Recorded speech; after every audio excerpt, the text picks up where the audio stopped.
Olá, queridos alunos do oitavo ano, tudo bem? Eu sou a professora Yasmin e nós estamos de volta para mais uma aula de História. O conteúdo da nossa aula hoje é a vinda da família real portuguesa para o Brasil. Vamos entender o que levou a esse acontecimento? Bom, primeiramente nós temos que entender o que estava rolando na Europa durante esse período, que era o século XIX.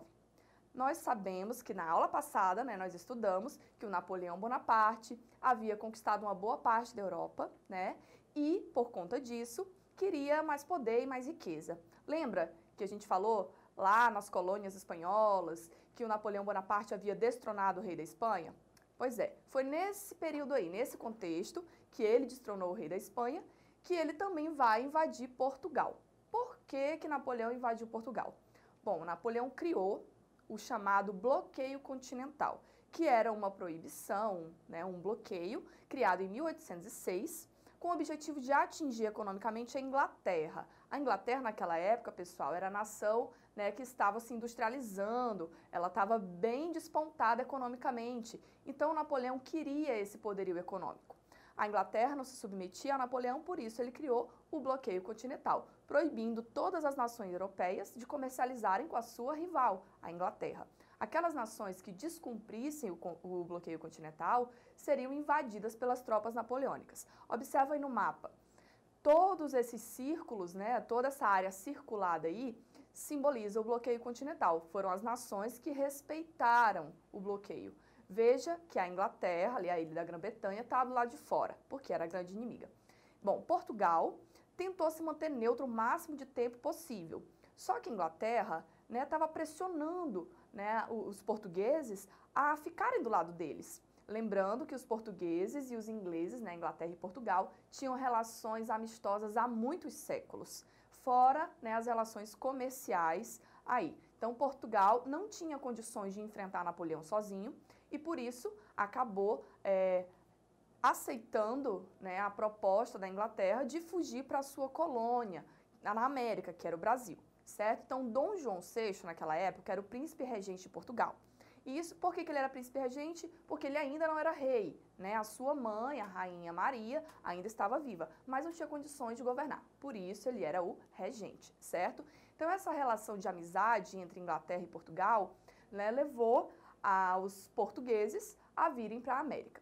Como que foi isso? Basicamente, foi uma fuga, tá? Em novembro de 1807, quando Napoleão avisou que iria invadir Portugal, que ele avisou, em cima da hora, mas avisou, a corte portuguesa acabou tendo que embarcar às pressas para o Brasil. E, claro, levaram com eles toda a riqueza que havia na corte para não deixar para o Napoleão furtar, se apropriar. Então, com essa atitude, o Dom João VI ele evitaria que o Napoleão Bonaparte usurpasse o seu trono. Então, a esquadra portuguesa acabou sendo escoltada pelos navios ingleses, que era a maior frota militar do mundo naquela época. Então, a esquadra portuguesa ela foi escoltada pelos ingleses e se dividiu em dois grupos na travessia do oceano. Em 1808, uma parte dessa esquadra chegou em Salvador e uma outra parte chegou no Rio de Janeiro.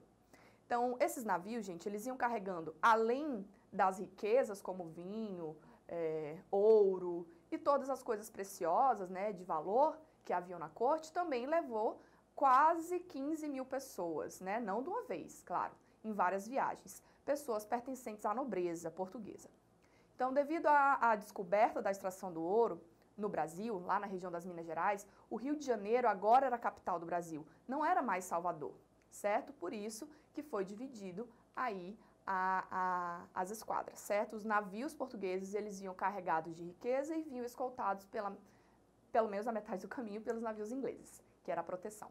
Bom, o que foi que aconteceu então com a chegada dos portugueses? A primeira atitude do então, príncipe regente Dom João VI, ao pisar na colônia, foi decretar a abertura dos portos às nações amigas. Esse decreto de 28 de janeiro de 1808, que foi feito lá em Salvador, beneficiava principalmente os ingleses, afinal, eles estavam ali em acordo.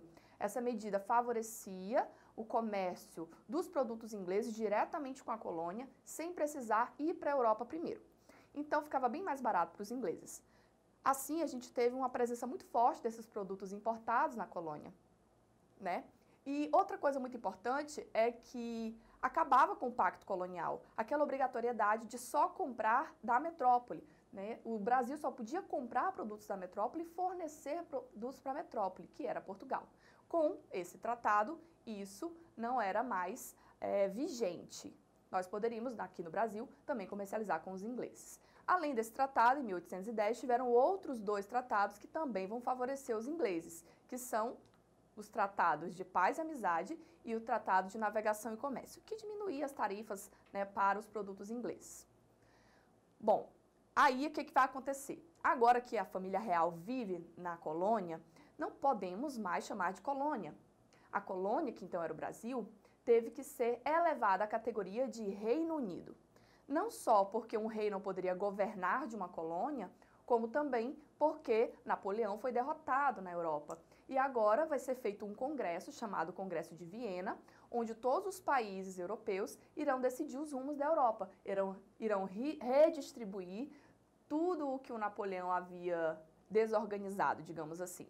Só que os portugueses, né, Portugal não poderia participar se o rei não estivesse governando da sede do governo, da capital. Então, o Brasil foi elevado à categoria de Reino Unido de Brasil, Portugal e Algarves. Então, Portugal pôde participar do Congresso de Viena, que, como vocês estão vendo aí, aconteceu em 1814, com o objetivo de restaurar o poder das monarquias e redefinir as fronteiras da Europa. Aí, né, nós temos uma imagem desse famigerado Congresso. A presença da corte no Rio de Janeiro, gente, provocou inúmeras mudanças.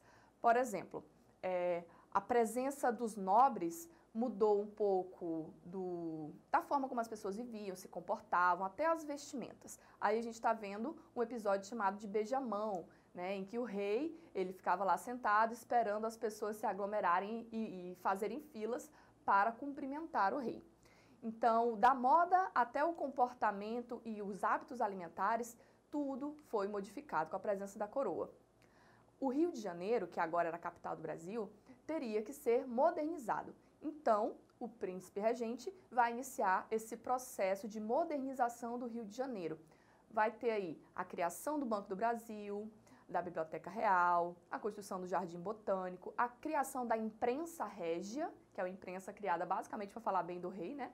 Teatros, academias, cursos superiores de Direito e Medicina, dentre outras coisas que vão tornar essa cidade mais aos moldes europeus.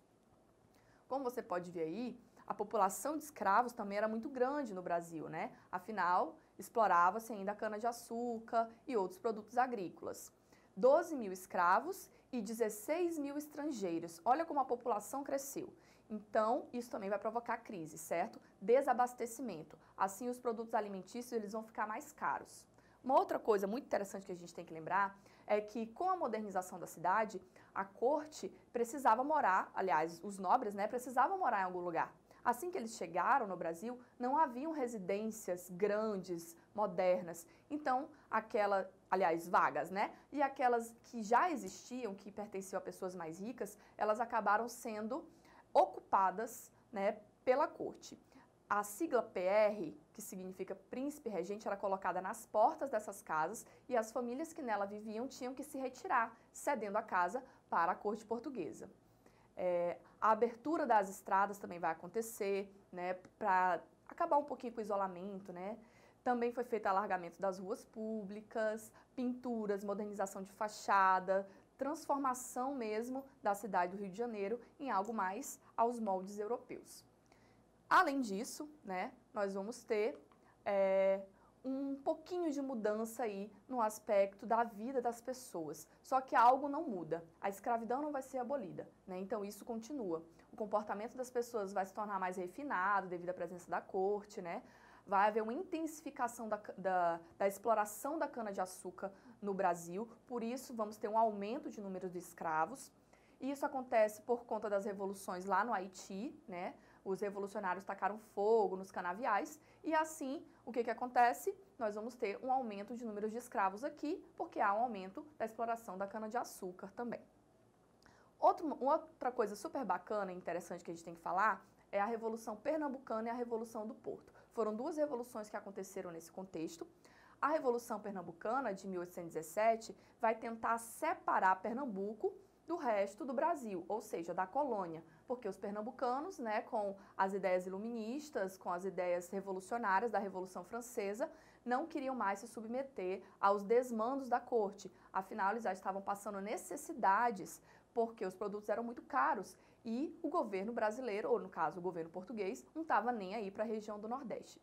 A ideia era se separar, formar um estado dependente, uma república independente, né? Então foi o primeiro movimento separatista aí que nós vamos ter no Brasil, tá? Republicano.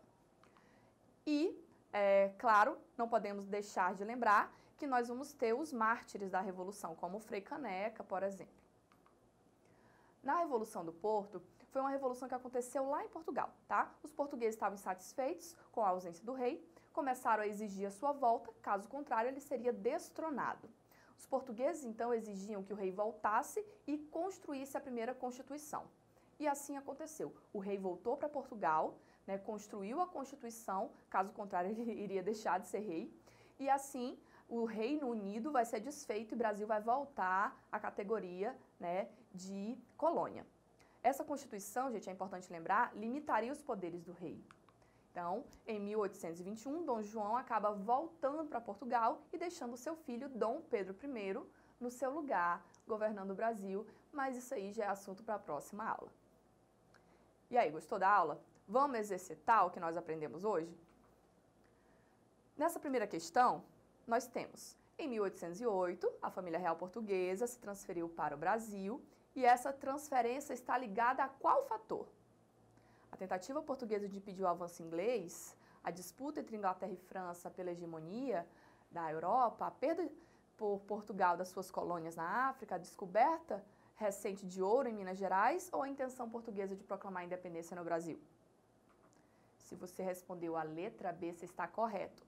A disputa de poder, né, na Europa entre os ingleses e os franceses, lembrando do bloqueio continental, foi um dos fatores, aliás, o principal fator que levou a família real portuguesa a se mudar para sua colônia. Vamos para a segunda questão, então. Temos um texto aí. Eis que uma revolução, proclamando um governo absolutamente independente da sujeição à corte do Rio de Janeiro, olha aí, rebentou em Pernambuco. Está falando da Revolução Pernambucana, né? Que queria se separar ali do resto do país, porque todo mundo estava, que não era país ainda, né, da colônia, estava todo mundo sujeito ao governo português. Esse assunto, para o nosso ânimo tão pouco simpático, que, se nos fora permitido colocar, sobre ele um véu. Olha aí, não queriam mais nem falar sobre o assunto, né? Deixaríamos fora do quadro. Então, gente, sobre esse acontecimento, a Revolução Pernambucana, já está bem claro que a questão é sobre isso, né? É possível afirmar que os insurgentes, ou seja, os revolucionários, né? A gente chama de insurgente porque foi uma insurreição. O que eles pretendiam? O que eles propunham? Nós vamos ter aqui a letra D com a questão correta. Por quê? Porque os insurgentes, eles propuseram a independência e a república. Eles queriam que o Brasil deixasse de ser uma colônia e se tornasse um país, uma república independente, certo? Mas, como a maior parte do país não aderia ao movimento, então eles iriam separar-se do resto, agrupando proprietários, comerciantes e pessoas das camadas populares. Aqui nós tivemos a participação de todo tipo de gente, tá, gente? Desde os ricos aos mais pobres e até escravos. Bom, gente, esta foi a aula de hoje. Espero que vocês tenham gostado. Para mais informações ou para rever esta mesma aula, acesse o portal Eduque. Todas as aulas estão lá gravadas, tem atividade, certo? E a gente se vê na próxima aula. Tchau, tchau!